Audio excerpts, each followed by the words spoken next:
Hello, ladies and gentlemen. Welcome to the program. La revue de Grande Une is starting now. Let us go in kiosk to see what the newspaper has published today. Let us start with the quotidien national La Nouvelle Expression. Gâteau national, quand le septentrion lorgne la position du Premier ministre au moment où la redistribution des cartes à la présidence de l'Assemblée nationale et du Sénat est plus que jamais d'actualité. Des informations qui filtrent du milieu des élites du Grand Nord du Cameroun indiquent qu'ils pensent fermement qu'il est temps que le prestigieux poste de l'immeuble Étoile leur revienne pour les services rendus, écrit le journal. Accusation gratuite, le REDAC répond à Paul Atangandi, le réseau des défenseurs des droits humains en Afrique centrale, a donné un point de presse mardi, le 10 mars 2020 à Douala. Le journal parle aussi de violence et disparition. Amnesty International exige des comptes. Organisation demande au gouvernement camerounais d'enquêter sur la disparition forcée de plus de 130 hommes et garçons, dont on est sans nouvelles depuis 5 ans, écrit le journal. Tokyo 2020, les Lions compliquent la tâche. Elles devront désormais battre l'équipe nationale de football féminin du Chili en avril prochain lors des barrages pour arracher son ticket après avoir été battu 1-2 au match retour du 5e tour qualificatif face à la Zambie. Le journal parle aussi de la 10e législature. Les députés face à la cause commune, la doyenne d'âge a placé cette mandature sous le signe de l'intérêt supérieur de la nation. C'était en l'absence du président de l'Assemblée nationale, Kava Yege Djibril. De même que le journal fait état de cas de coronavirus dans 2 pays d'Afrique, en l'occurrence le Burkina Faso et le Congo-Kinshasa, où 3 cas ont été donc déclarés. Voilà pour ce qui est du quotidien La Nouvelle Expression. Le journal Mutation met en sa une, le journal Messager met en sa une, Ayouk Sissi Koutabe, les confessions d'un bagnard, écrit le journal. Le conflit dans le nord-ouest et le sud-ouest, le procès de l'armée, le problème anglophone, les dérives du régime Biya, le rêve brisé de l'Ambazonie, du fond de sa cellule, le leader séparatiste se lâche, écrit le journal. Dossier consacré en 4 pages sur 4 pages dans le quotidien Le Messager. Le quotidien Le Messager qui parle aussi de procès contre la presse et les ONG.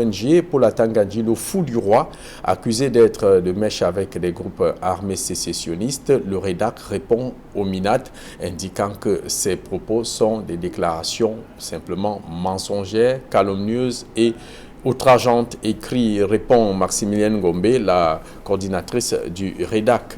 Voilà pour ce qui est donc du quotidien Le Messager. Mutation met en sa une, Assemblée nationale à rentrée des Bleus. On peut y apercevoir Kava Yege Djibril, Nouran Footing du PCRN et surtout Adamo Kopit de l'UDC qui a aussi été élu récemment donc député. Ils font tout ce beau monde fait son entrée à l'Assemblée nationale. Et évidemment, le journal indiquait en page 8 que c'était bien en l'absence de Kava Yege Djibril, le président de l'Assemblée nationale. Le journal Émergence de mettre en sa une, Assemblée nationale. Le cas Kava Yege préoccupe le monde parlementaire. La rentrée parlementaire qui a eu lieu hier a surtout été marquée par la grande absence du président de l'Assemblée nationale à 80 ans et malade. Certains prédisent son départ du perchoir, même si, écrit le journal, 3 points de suspension. Suspension publique, suspension des soldes. Fonction publique, suspension de soldes annoncée pour des milliers d'agents, indique donc le journal Émergence. Le journal L'œil du Sahel parle de municipales et législatives, résurrection politique de Issa Thiro Mabakari à l'issue des élections municipales et législatives du 9 février dernier. Le journal parle aussi de la rentrée des Bleus du Septentrion à l'hémicycle, de même que le journal évoque ici les 3 vigiles accusés de vol à la Sénamé de Ngaoundéré. Ouest Eco met en sa une, décès du docteur Damoun Dam-Dioya, le nom perd un mythe. Dimanche 8 mars 2020, le président national de l'UDC a été accompagné à sa dernière demeure de Afumban. Homme multidimensionnel, défenseur des droits de l'homme, le docteur Damoun Dam-Dioya quitte définitivement la scène politique, les armes à la main, écrit le journal. Le journal parle aussi du CHAN 2020, le Cameroun sous la menace de la CAF à cause du coronavirus. Évidemment que 2 cas ont été détectés à Yaoundé. Le Cameroun qui va accueillir d'ici le 4 avril prochain, qui va abriter à partir du 4 avril prochain le championnat d'Afrique des Nations. Le quotidien L'économie met en sa une, climat des affaires. Le Cameroun actionnaire de l'Agence pour l'assurance du commerce en Afrique. Un accord de prêt d'un montant de 7,4 milliards de francs CFA a été signé le 9 mars 2020 entre entre Alamine Ousmane Mey, le ministre de l'économie, de la planification et de l'administration du territoire, et la Banque européenne d'investissement pour permettre au pays d'adhérer à cette organisation, écrit le journal. Le quotidien Cameroun Tribune met en sa une, Assemblée nationale, un air de neuf, un bureau d'âge entièrement au féminin, dirigé par l'honorable Laurentine Kouamfeugue, une chambre renouvelée à plus de 50%, écrit le journal. La 10e législature a démarré donc hier au Palais des Verts de Ngouaïkélé, affichant toutes les allures d'une nouvelle ère. Dossier à lire en page 5 à la page 7 du quotidien Cameroun Tribune. Le journal Le Jour met en sa une crise anglophone. Nuit de guerre à Bamenda. Des coups de feu nourris ont troublé le sommeil des habitants du chef-lieu de la région du Nord-Ouest lundi soir. De même que le journal parle d'exclusion, des visages de la pauvreté au Cameroun. Le quotidien des laissés pour compte, l'urbanisation. Laissé pour compte de l'urbanisation, reportage à Elik Djoa, Tingaï Lobby et B-Quartier Bepanda. De même que le journal Diapason revient sur la subvention des artistes, ce qui change, écrit le journal. Évidemment que le nouveau dispositif obéit à la loi du 11 juillet 2018 portant régime financier de l'État des entités publiques. La loi de finances du 24 décembre 2019 pour l'exercice 2020 crée un compte d'affectation spéciale intitulé « Soutien à la politique culturelle », écrit le journal. De même que le journal revient sur le bilan économique d'Alassane Ouattara, le président ivoirien, qui a annoncé récemment ne peut se présenter à l'élection présidentielle d'octobre prochain. Voilà pour ce qui est donc de la revue de presse de ce matin. Place à présent avec nos deux invités sur le plateau. Casimir Désiré Tagnin, directeur de publication du journal Le Jeune Enquêteur. Good morning and welcome to the program, eventually with the actuality that have impressed you.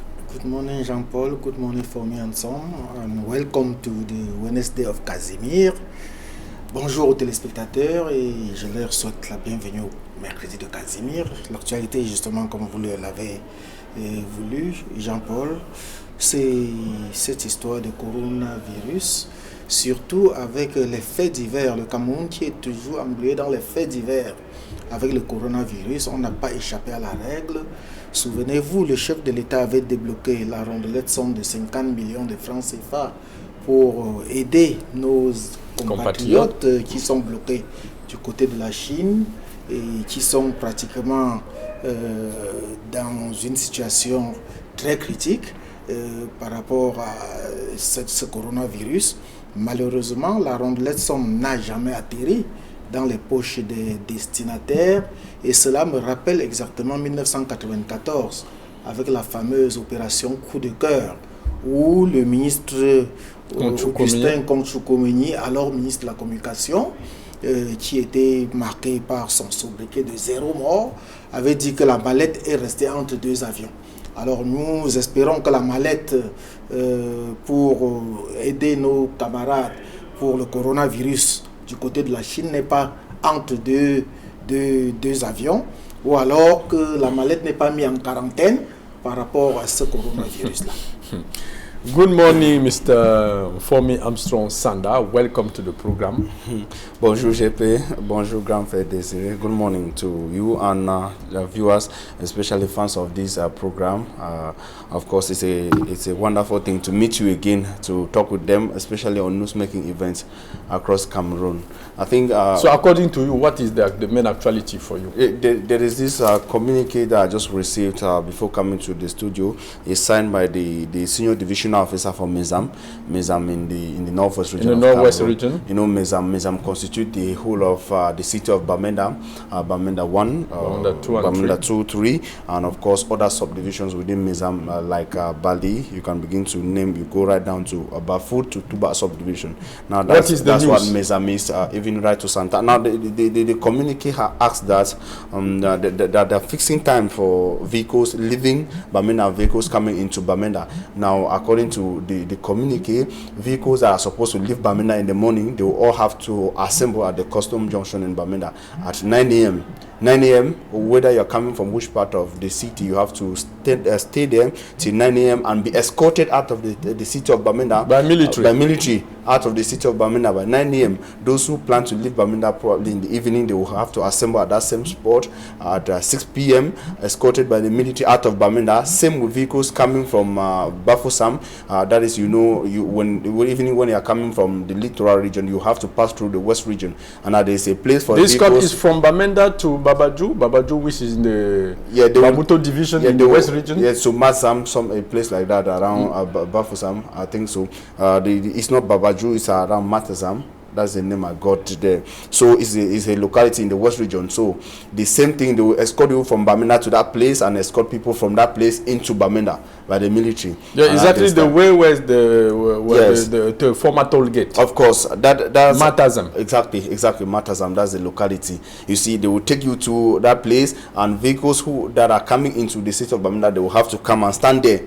So in the evening, so at 5 p.m. for those coming into the city of Bamenda. They leave at one time. Yeah, that's just that. It tells you how serious the situation is up there, and it equally goes to tell you how much the people are still bearing, are suffering the consequences, the impact of this crisis that is not getting. So at that checkpoint, they give you the instruction how to move into town. You cannot come into the city anyhow. Alors, Casimir Désiré Tania, ce communiqué de Armstrong Sanda qui fixe les heures de départ dans la ville de la ville de Bamenda pour les autres villes du pays, évidemment, sous escorte. Est-ce que selon vous, ça va contribuer à améliorer quand même, ça va élever le niveau de sécurité pour les passagers? Oui, mais au grand mot de grand remède, moi je crois que le gouverneur le préfet de la Mézam a très bien réagi, parce que l'insécurité est grandissante dans ces régions-là, et il va falloir prendre des décisions, même si c'est des décisions qui fâchent, mais décisions dans le sens de sécuriser davantage les personnes et leurs biens. Moi, je crois qu'il faut même plutôt tirer un coup de chapeau à cette autorité administrative. Le préfet Simon-Émile Mo, il était d'ailleurs ancien secrétaire général de la région de l'Ouest. Je dis qu'il a très bien réfléchi, et je crois que c'est ce qu'il fallait faire depuis. Et bon, on dit souvent mieux vaut tard que jamais. Mr. Armstrong, concerning this measure taken by the SDO of Mézam Division, Mr. Simon-Émile Mo, according to you, people are going to complain that there are a lot of restrictions, that they can't move easily. Yes. Or what is important is their security. People will always complain, you understand. People will always complain, but it's true that it would disturb for somebody who probably will have his program. I want to enter the city of Bamenda at a particular time, maybe before or after the time stipulated. But it is a war zone. Yes, it's a war zone. It's a war zone. Now, I'm saying that people will complain, but just like Big Brother said, it's a measure that needs to be taken in such situation.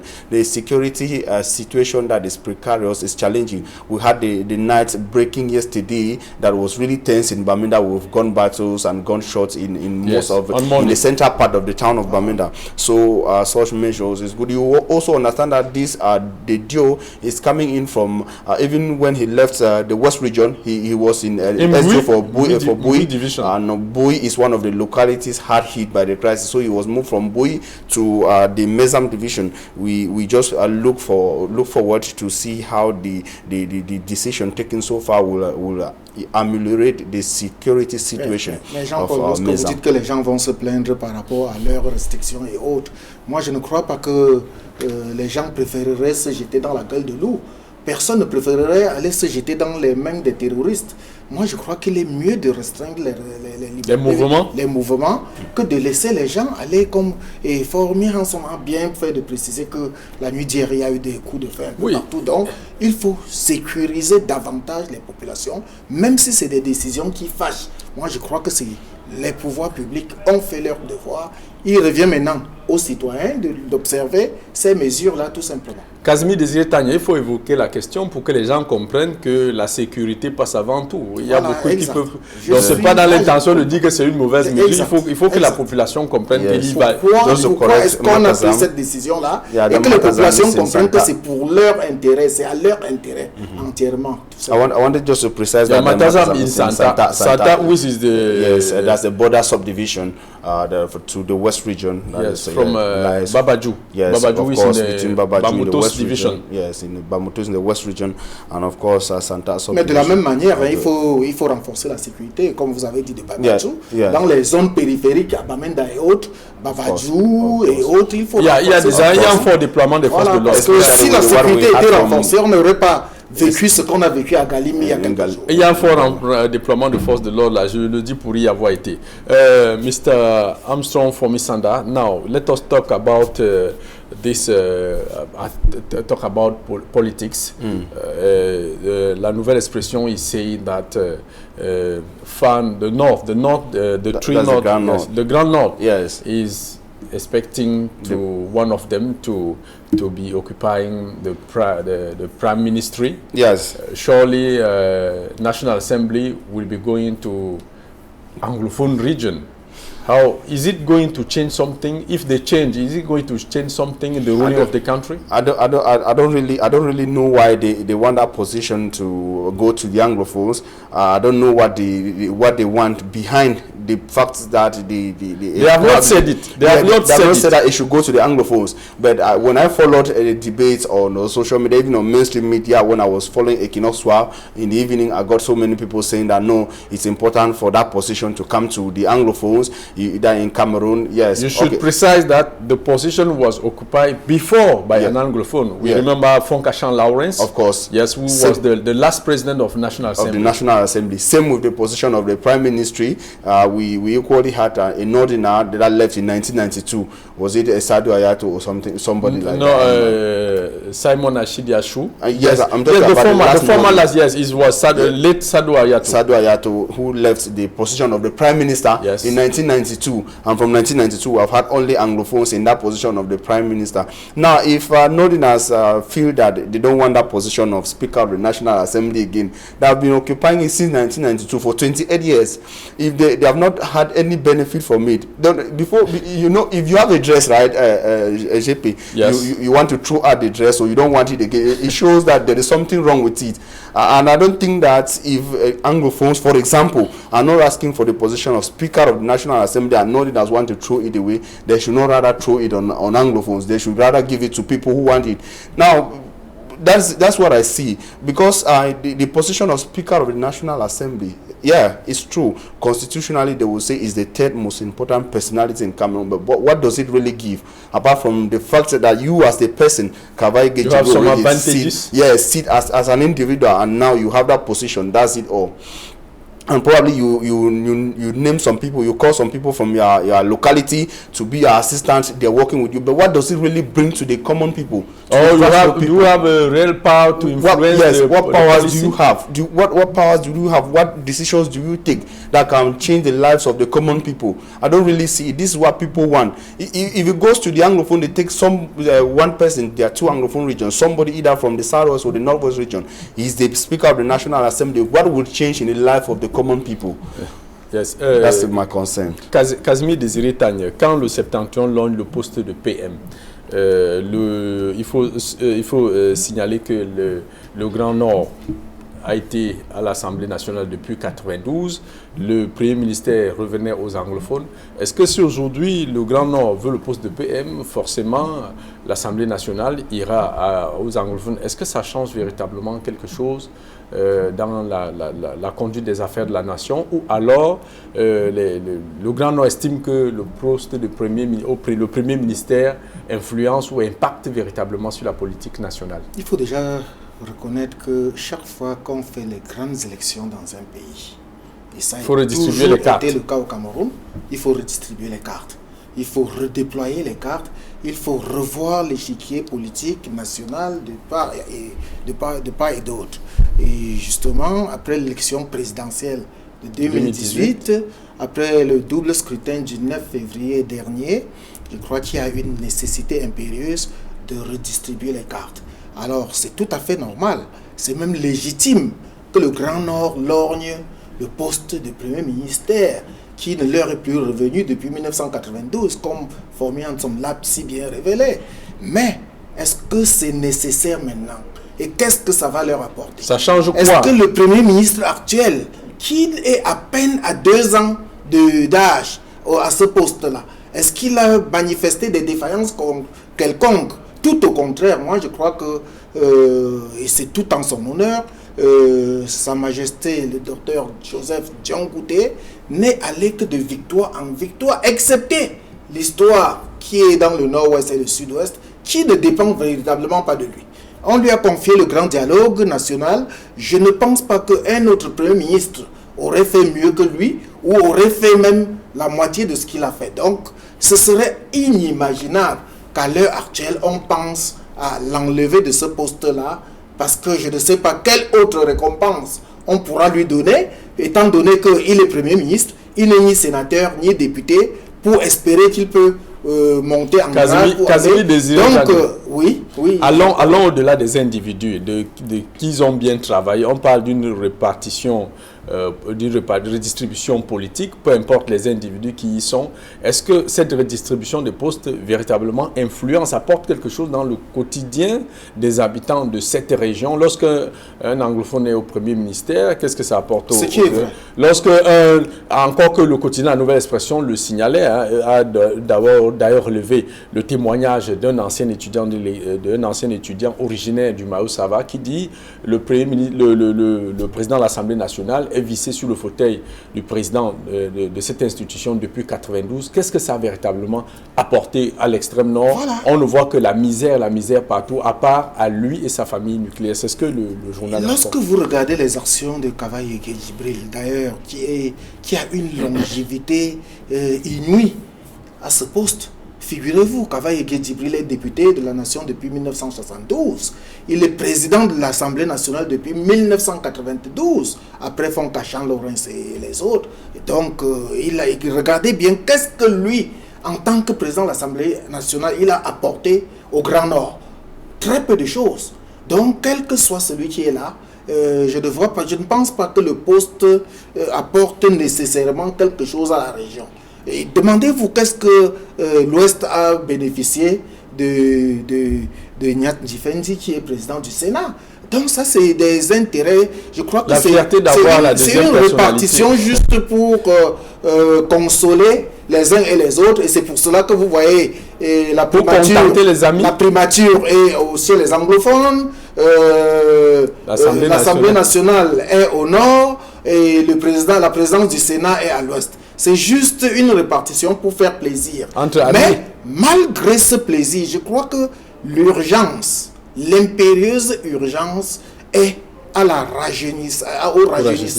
au rajeunissement des cadres à tous les niveaux, que ce soit Kavaye, que ce soit Marcel Nyat Djifendi. Je crois que tous les deux n'ont véritablement plus leur place. D'ailleurs, la maladie ne leur permet plus, leur âge ne leur permet plus. Ils doivent aller se reposer. Hormis le cas de Joseph Dion-Ngouté, qui a encore de la fraîcheur, la hargne et le goût du travail, je crois qu'il faudrait revoir à tout ce niveau-là. Heureusement que l'Assemblée nationale est en train de démarrer là, a démarré une session hier, et qu'après la validation des mandats des députés, automatiquement il y aura l'élection du président. Mais il n'est pas exclu qu'on élise encore un ressortissant du Grand Nord pour remplacer l'autre ressortissant du Grand Nord. Mr. Armstrong from Isanda, apart from the fact that you are saying that this repartition of posts is not going to change something in the daily life of people from Anglophone regions, is it not a matter of good men to be chosen? It's important to, just like he outlined something, he said something very important, that what is primordial now, or what should be taken as priority, should be the need to change these people, notably including Kavaye Djibril. Most of them are too old. That is old and is equally old in that position. He's too old, more than 80 or 80, and of course he's equally too old in that position. Ils ne sont pas seulement vieux, ils sont vieillissants, of course. Et ils sont malades. Yes, il faut reconnaître que le grand moment de tous ces derniers temps, on a vu ni Kavaye ni Marcel Djifendi ces derniers temps. D'ailleurs, Il est inadmissible qu'un président de l'Assemblée sortant soit absent au début d'une mandature comme celle qui vient de commencer là. Of course, that all true. We've not seen that the president of the Senate through 2019, for example, he wasn't there. Now, I want to just say something before we leave that topic. If there is need for people to feel comfortable that at least an elite of theirs or one of theirs is in the position of either the second personality or the third personality of the state, in all due respect, with the challenges we're having from the Anglophone regions of Cameroon, they should, if they must give them a position to make them feel like, even though it will not give them anything, food on their table, but to make them feel like they are either the second or the third person, it should be the second position in Cameroon. Why? It's not because of the size of the regions, it's not because of the number of people in that region, but the issue here should be the two different identities we have in Cameroon. That is the French identity and the English identity. That there might be a possibility of, if there's a second personality behind the president, the person should be an Anglophone. In the case where the president is just absent, an Anglophone at least, even if it's for 24 hours, should be the president of Cameroon. I think that will comfort a lot of people and will make it different. Tant for me, Armstrong Sanda. Casimir Désiré Tanière, parlons à présent de cette sortie du REDAC, le REDAC qui a réagi à la suite de la déclaration du ministre de l'administration territoriale Paul Atangadi, qui a accusé ces ONG d'avoir reçu près de 5 milliards de francs CFA pour déstabiliser le Cameroun. Et la sortie de Maximilien Ngombe ne s'est pas fait attendre, comme d'autres ONG, pour indiquer que ce sont des propos sans fondement, des propos calomnieux, mensongers et surtout outrageants. Comment appréciez-vous cette sortie de Maximilien Ngombe? Il faut dire que les jours qui suivent vont encore avoir beaucoup de réactions par rapport à la sortie du ministre de l'administration territoriale, Paul Atangadi, parce qu'il a fait une sortie tonitruante, parce qu'il a fait une sortie rocambolesque, parce qu'il a fait une sortie abracadabrantesque. Excusez, j'emprunte ce mot à un avocat, un éminent avocat. Alors, Maximilien Ngombe, qui est la présidente du REDAC, ne pouvait pas, surtout que le REDAC a été cité nommément par le ministre de l'administration territoriale. Si j'ai dit que la sortie du ministre était assez tonitruante, c'est parce que le ministre n'a pas couvert sa sortie avec un minimum, un début de preuve.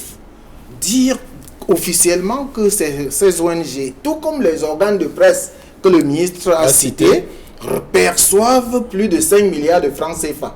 Et je crois que pour le cas au moins de l'argent, il fallait donner au moins un reçu ou alors un virement pour permettre aux Camerounais. Le ministre de l'administration territoriale ne doit pas couvrir ces déclarations d'un petit doute que ce soit. Il doit être suffisamment clair. Et lorsqu'il dit que les organes de presse, dont Equinox, Le Jour, Radio Balafon et les autres, encore que tous les responsables de ces organes-là ont été obligés de faire des sorties, quand bien même ils n'ont pas l'habitude de le faire. Nous avons vu la sortie, même la mise au point du jour, qui est d'ailleurs à la une de ce journal ce matin. Nous avons eu la sortie du président directeur général du groupe Equinox, Séverin Tchonke, que je voudrais saluer au passage, parce que en dehors d'être PDG du groupe Equinox, il est le président de la commission de délivrance de cartes de presse. Ça veut dire que c'est l'organe qui est chargé de savoir qui est journaliste et qui ne l'est pas. Donc il ne peut pas faire une chose et son contraire. Nous avons également assisté à la sortie de Cyril Bouchiko du journal de Radio Balafon. Donc toutes ces sorties-là pour démontrer que le ministre a fauté, que le ministre s'est peut-être trompé. Et là encore, il fallait que le ministre sorte au moins une preuve où un seul journaliste de ces organes-là a démontré qu'il soutient les sécessionnistes. On n'a jamais eu ça au Cameroun. Tout au contraire. Depuis que la guerre du Nozo sévit, tous les organes de presse camerounaises, tous les journalistes camerounais sont absolument rangés du côté de la patrie et défendent bec et ongle leur patrie et démontrent par A plus B que l'heure n'est pas à la cession, que le Cameroun restera un et indivisible. Donc je crois que le ministre de l'administration territoriale gagnerait à refaire une deuxième sortie pour préciser ses idées. Parce que moi, je crois qu'un ministre de l'administration territoriale, c'est le ministre de l'Intérieur. Donc, il est supposé connaître ce que vous et moi, Jean-Paul, que ce soit formé ensemble, nous ne connaissons pas. Donc, s'il fait des déclarations, ça veut dire qu'il sait de quoi il parle. Alors, je crois qu'il est loisible qu'il refasse une deuxième sortie pour repréciser ou alors pour apporter des preuves. Sinon, on va assimiler cela à des autres sorties. À ces autres sorties, parce que rappelez-vous, il avait déjà dit qu'il y a une ambulance des ONG qui transportait des armes. Il avait déjà dit un certain nombre de choses. On n'a pas vu l'ambulance. Si on dit généralement que lorsque une personne se trouve en brousse et tourne deux fois autour du même arbre, c'est qu'il y a un problème. Donc si le ministre de l'administration territoriale ment une fois, deux fois, trois fois, c'est qu'on va l'assimiler tout simplement à un ministre menteur. Et c'est ce que je ne voudrais pas que ça arrive. Je ne voudrais pas que ça arrive. Mr. Armstrong, Mr. Fomi, Fomi, yes, about the outing of Maximilien Gombe, replying to what the Minister of Territorial Administration, Mr. Atangaji, said, that those NGOs have received 5 billions to destabilize Cameroon. How do you appreciate the outing of Maximilien Gombe? I think my big brother has said everything. He has said everything that I would love to say on this. You understand? When you read or you listen to the sound of that is the message from Redact, the tone they use in talking, you see, you understand that there are people that are confident. The minister proposals are liars. Yes, of course, they boldly say that the minister is a liar. It means they are sure to defend that statement wherever and whenever necessary, whenever and whenever need be, to prove that the minister is lying. That's according to what they say. You know, it's not something they did not also waste time immediately after the minister's statement. They did not take weeks or months to come out. They responded immediately. The responses came from media organs immediately. It came from Redact immediately. That's just to show that they say they've never received money from anybody, and they are sure they are able and are willing to defend that anyway. Redact even went further to threaten that they would take the minister to court. Yes, Mr. For me, how is it that a minister is declaring that of course organizations receive 5 billions with no proof? That's why I was laughing. You want to keep the proof aside? I was laughing the moment. I was laughing when the proof should not be kept aside. For a minister should be very responsible. Not only be responsible, right? The minister should be very responsible. You should at that moment coming to say something like that. You know, a statement from the minister proof that will prevent them to make any outing. You can see the noise that's been around Cameroon ever since that statement came from the minister. Now the minister making such a statement should be able to prove it already, that people go home with no doubt. If media organs are taking up the story, they should be taking with no doubt. They should be having proof that the minister has shown beyond every reasonable doubt that these organizations are involved in this and that these media organs are this, that. The minister should also say something like, if the minister says such, what will the common man now do? Like he was saying, it's possible now, people are already likening the minister to a liar.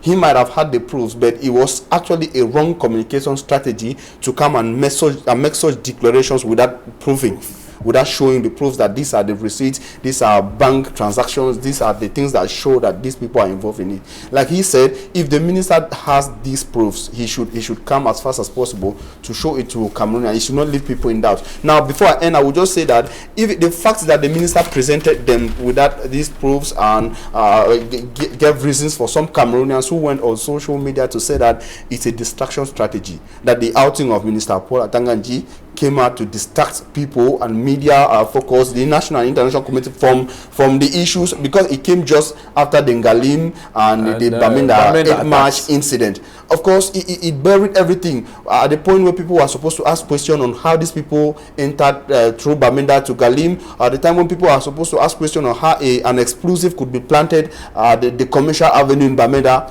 The minister came up and everybody landed into the minister's story. Casimir Désiré Tania, pour sortir dans quelques minutes, on me signale que c'est fini.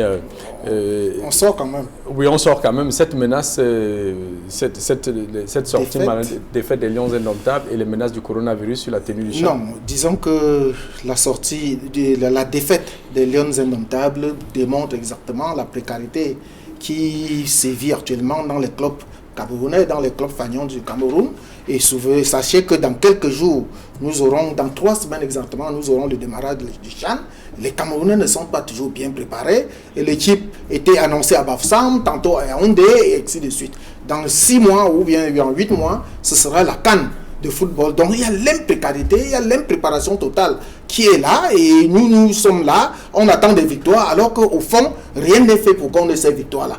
Donc la défaite des Lions indomptables ne fait que démontrer qu'est-ce qu'on peut attendre du CHAN et de la CAN l'année prochaine. A word on it, on this defeat of Indomitable Lionesses.